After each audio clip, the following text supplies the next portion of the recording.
Hi, Christine. Well, hi. Hi.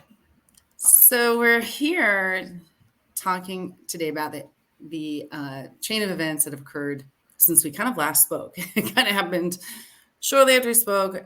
Like we came back from a vacation, we were chatting about we're happy going into a long weekend, and and things changed on Thursday night for not just us and kind of how we were feeling, how we've been chatting, but to the whole hockey community. And I thought it was good for us to get together and kind of talk about it. And Yeah, I think so too. I think so too. Um, yeah, for those of you who have not heard, although I'm sure by this point, if you're listening to this it was podcast, I'm incredible. sure you have heard the news about John and Matthew Gaudreau, who were killed in a biking accident by a drunk driver the day before their sister's wedding. And the horrible thing about this story is the layers to it and how it keeps getting more and more tragic as it goes on. Yeah, and I'll tell you, like, so for us, uh, it broke for me, and it was just crazy. Thursday night was crazy. So I saw posts on NHL Uncensored, which of course that page full of crap all the time, which pissed me off. And so I saw it when I went right over to Twitter, and rumors were flying very quickly. And it sounded, based on the chain of events, it sounded like it was a quick spreading news story, with some facts. And immediately texted you and Sarah, and which you guys, I guess, didn't know at the time, called my son. And Matthew knew, and I didn't even know like that he was in town because he didn't live there. He was in town, for his family's wedding. He's from that area, and Matthew kind of knew the details, and Matthew was quite upset. Yeah, this was just shaking everybody, and then he was the one telling me the more details, which of course I shared with you, which I was, you don't like things to get worse and worse, but unfortunately things got worse and Well, worse. I mean, at the time, I have to tell you, I didn't think it was real. I thought it was just one of those crazy Twitter rumors that gets spread. I mean, that happens all the time with false information that gets leaked, and it came from an account that looked, relatively, unprofessional. I mean, I think that's the best way to phrase it. And everything seemed to not be corroborated by any kind of major news outlet. So for hours, literally on hours Thursday, I kept checking. And then I started to think, okay, it got a little bit weird after that much time that nobody had from the team, nobody from his Right. family had made a statement. And then I woke up on Friday morning to the news that the Columbus Blue Jackets had issued a statement.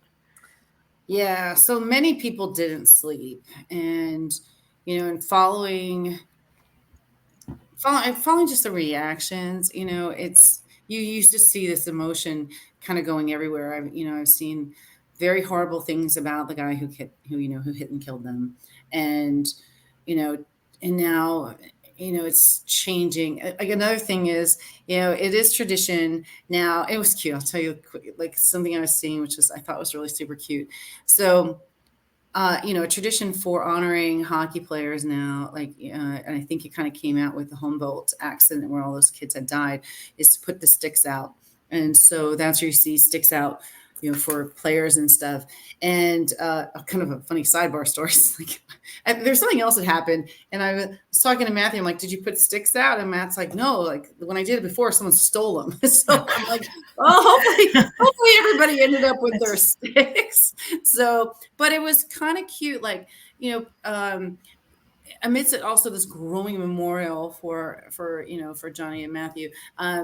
I there were people that were like, I don't have a hockey stick. Can I put something else out? And people were like, yeah, I don't have one. I put a shirt out. Or I put this out.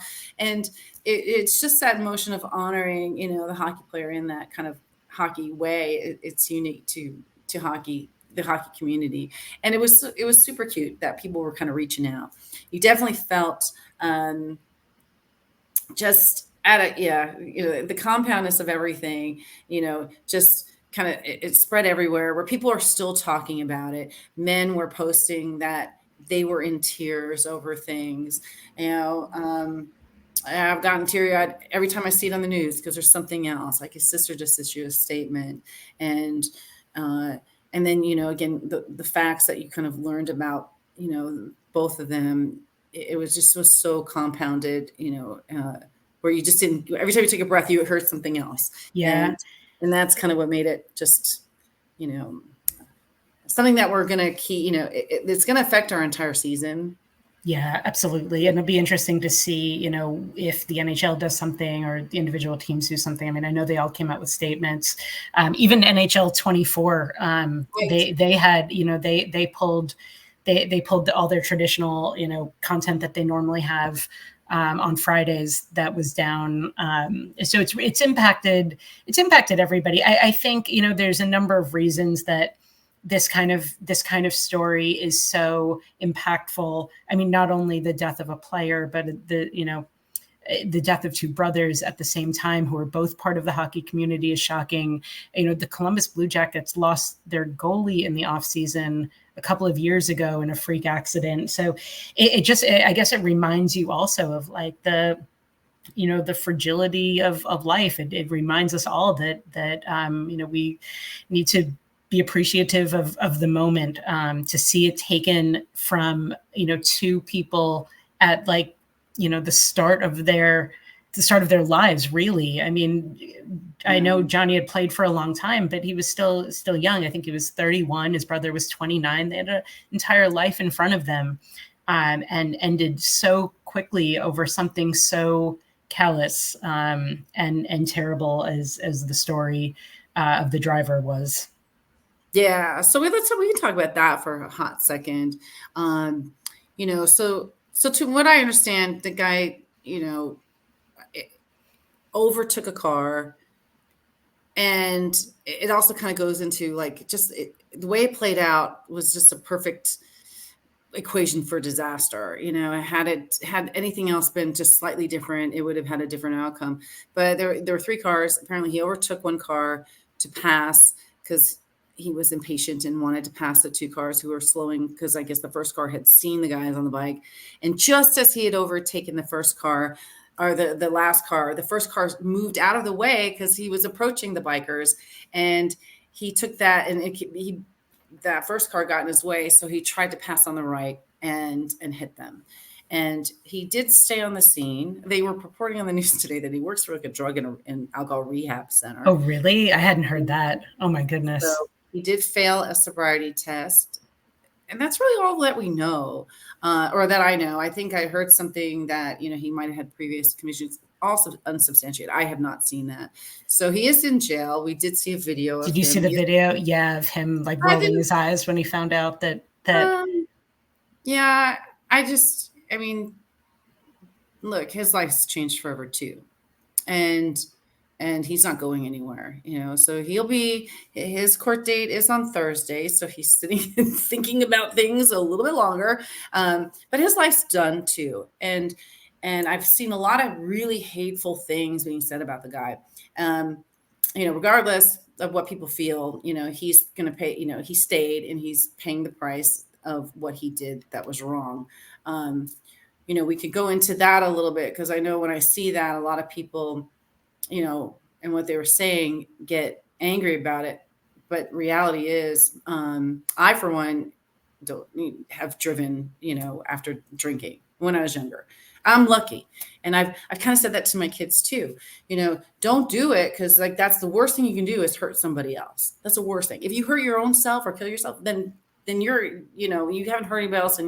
And once you're gone, you're gone. You're I'm going to say you're fine, but that is just the worst case scenario. So many of us have done this in our younger lives, some of us in our older lives, but, and if nothing's happened, you've only been lucky. That's it. Yeah. What a somber reminder of exactly why not to ever drink and drive. I went to a party this weekend and I didn't so I was like fake drinking, but I'm like, it was, and also too, I will have to say, they say he was drinking, but hey, we're in California. And as I was driving out to your area for this party, I'm watching people just flying 90 miles an hour because they're just so impatient, and they're driving in the carpool lane as a single driver. They're and on top of that, I got the guy going 40 in the fast lane. So you have to go around people. So I'm seeing the craziness of impatience, in drivers too, that cause accidents. So again, it's a combination, for me to be driving there, like, and back, and kind of still having this fresh in my mind and kind of like analyzing my drive. It's something, yeah, you're right. It's a somber reminder of, what can happen on one side or the other. I don't know if this man has a family. And, even the fact that he hit people that were well known to the nation and the world, makes it harder because, they're going to get attacked in one way, shape, or form, because that's a hate level I've seen out there. It's crazy. And does it have to be a famous person for this to happen to before we collectively as a society have this conversation? Yeah, no. So, but they're going to follow it. I mean, the fact that he stayed, let's give a little credit, and he's going to pay his dues. So he's not going anywhere. He's 43, I think. So he's going to be in jail for quite some time. And if he has a family, that's all the more, thing to think about too, is how they're ruined, because of what we did. Yeah. And they're going to get, there's going to be ramifications for them too, because he's not available, and that they're going to get, and that's sad. It's just sad all around. I will, seeing the tributes have been so sweet. And with such a horrible tragedy, the words that, his family's kind of come out with, and, his friends have been, I don't know, just really sweet. The fact that they were always together, and you shouldn't have known them. Like, they were always together. People knew them together. There wasn't one without the other. So there's comfort in knowing that they're together. Yeah. And, and the statement that was like, hey, I know that you guys are getting there a little early, but you got good company, to take care of you. It's just, that was really sweet too, So, again, we're going to kind of be seeing, I am seeing people that are already like, got to retire his number. People are saying, like, what happens to his salary? Can give them an exemption for the cap. It's crazy. People just need to stop. I think everybody collectively needs to take a big breath, and just, process and understand also what happened, and what steps need to be taken so that it doesn't happen again. I mean, that's out of tragedy, that's the only thing that we can ever do is examine, ourselves, our society, and see what steps we can do so it doesn't happen again. But the other accountability, I think, needs to fall on whoever leaked the news, whether it was a police officer, or I heard the medical examiner. I don't know. None of this has been substantiated, but imagine how terrible. It was what? There was a reporter that was fired for doing that. As they should be, because, journalistic integrity, and the fact that I'm guessing, there were probably family and friends that found out about this on X, on Twitter, which is a horrible, horrible way to ever find out that kind of information. I've once found out a friend and a coworker died while watching the news, because it was kind of work related. And oh my God, it was the most surreal thing I've ever seen in my life. So I get that. There were reports on Twitter that people were inundating the police department, trying to confirm, and to the point where people were sending out tweets to tell them to stop, because they weren't going to release anything. Yeah. And immediately we saw, in Europe, there was a game where they were doing their qualifiers, and they kind of took a moment of silence right away. We've seen baseball games, constant things to honor them, which is really nice. I'll say that I was never on my radar until we started doing this podcast with Sarah. And Sarah couldn't be here, her being mom. She's an amazing mom and stuff. But she's in Calgary, and she's a Calgary fan. And she was the one that always was talking on the show. Like she loved him, and that's where he kind of got on my radar. And and knowing that I feel to just talking about him in life, like there out of all, we always have teams we don't like, we have players we don't like, and I feel that there's a very small group of players that everybody likes, and like Zuccarello, and Lundqvist. So there's a little group. Yeah. And I think he was one of them. And again, which again compounds the sadness, throughout the community. And it also sounds like his brother Matthew was also very, very well liked. He was a professional hockey player also, maybe hadn't made the NHL, but he still was a very good professional hockey player in his own right. And it's been really nice to see the tributes for him also coming in. He was about to be a dad. His wife is pregnant. There's all kinds of layers to this, and two very successful up and comers were really just had careers and lives cut short. Yeah, Matthew was playing, and I think he was coaching, and then Johnny, of course, I think he played with Calgary for 8 years and was kind of new to Columbus, and young families, as most of these players are. We're seeing, that's why I know I'm getting older, is when they're all like getting married. I think everyone's almost married, and if they're not, they're my kids' age or younger, so they can wait a little bit. So, and young, they're just following the trend. These is a big family, so they all tend to have kids around the same age.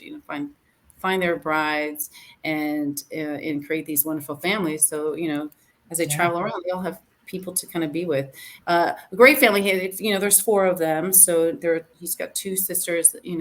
That they are survived by, as well as his parents. Seeing wonderful videos of like the dad trip and stuff. These are all coming to light on social media. You've probably seeing them. And with his sisters, releasing pictures on social media and statements. They also seem like a good faith family to kind of move forward, so it's good to talk about the things, and that's why I definitely want to get us together. So hopefully we can spark. So anybody out there, literally, like as you see this and you see this posted, we'll put it on there on the post too. But share something fun or nice, like talk about it, get it out. We're going to be seeing moments of silences for home games throughout the season. There could be there's going to be these things we're going to have to still endure, and the memory is going to continue. So, hopefully people are kind of relieving the stress, finding people to talk about it, even if it's social media, to kind of get out there and share your thoughts and feelings. Because if you're not, then then definitely seek help. There are numbers out there to call, share on the post as well. If you do need help and you don't feel you have anyone to talk to, I think it's important. And help process. Well, thank you, Christine. I appreciate being able to talk this through with you, because it is a shock. I think, anytime something like this happens, you reflect in different ways. You think about your own life in different ways, and it impacted an entire community. So a quick fun fact is somebody has posted this thing. I think we can share it too on our site, where I guess when he was a younger player, his nickname wasn't just Johnny Hockey, it was Love Machine. And I don't really know the origin of that, but it's super cute because I think he was like 10. It was really cute. And, he was known, as Johnny Hockey to everybody, because of his personality and his smile. And if you haven't seen it, there's a cute video going around too of the All-Star game where he grabs a kid to use to kind of score on the goalie, and then another player comes and uses him because he was one of the smaller players in the NHL, and stuff. So super cute. I like seeing those good, funny moments, because that's really how you heal and kind of move on, is by thinking of the good things. So, him and his brother did play together in college, and, and apparently were glued at the hip in life, so, again, I think there's a little bit of comfort in that, although it's, it's kind of twice the ding on things. So thank you for sharing too. And hopefully, hopefully we can help other people kind of think about it, and that we're all moving on in our own pace, from something that kind of shocked us in what should have been a nice, relaxing time for us. It's a holiday weekend. Everyone's getting excited about the upcoming season. Yeah. So, we have to kind of get through these moments that are kind of still going to hit us. And for those people who are knew him more, saw him more, met him. I mean, there's all degrees and level of people that of fans, that adored him. So you just know you're not alone, and we're here. We're here for you too. So share things with us too. We're glad to listen and share. Especially if they're fun stories. About Johnny and Matthew and any other player too. As we do, because Yeah. that's what Yeah. keeps us going, hockey family. Yeah, and this is part of the community that we want to build and be there and support each other in all the good times and all the not good times. And this is certainly probably top of the not good time list. But anyway, thank you for joining us today. Thank you, Christine. And we will be back and resume more of our positive, happy countdown to the season content over the next couple of weeks. Go tell people you love them. I love you. and give people hugs. Make yourself feel better by sharing good things. Yeah. And and definitely, virtual hugs from us, to everybody out there. We love you guys too. So hold in tight and stay strong.